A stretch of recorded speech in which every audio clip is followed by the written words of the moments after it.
我是在地新闻，继续来看3年前，这个印子风台侵袭到日本，关西机场瘫痪，台湾的旅客是调离的机场。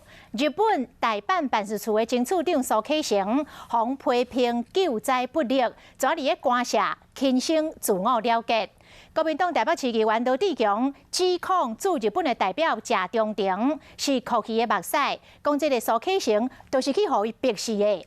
结果谢中庭是去告罗志强，要求赔偿100万。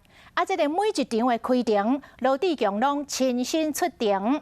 伊批评着谢中庭美丽的日本，唔敢甲伊当庭来对质。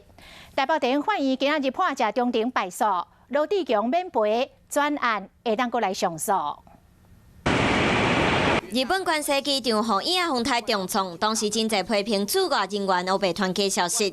接任驻台办办事处长无2个月，苏启成为着讲无法度接受根本无的事实，受到处罚调职机构。外界则转向驻日代表谢中庭。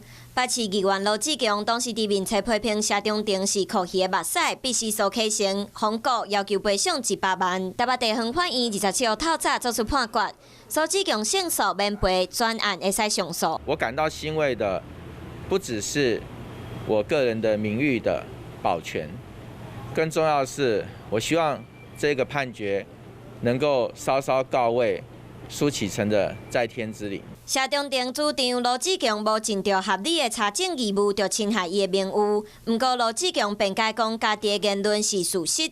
部分引用媒体报道或者是 PTT 的文章，各加个人的意见发布，属于对外会使接受评论的代志。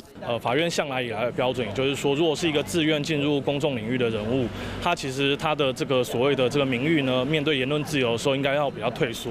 也就是说，我们可以容许比较大的这个范围来去做评论。另外，罗志强虽然上逼死苏启成，佮有追究台办办事处，嘛就是谢中庭，佮有参考苏启成的太太谢中庭发表的言论，媒体报道驻外机构组织的通缉规定。法官认为这是因为公众的利益，为着监督政府发表的言论，所以判罗志强唔免赔。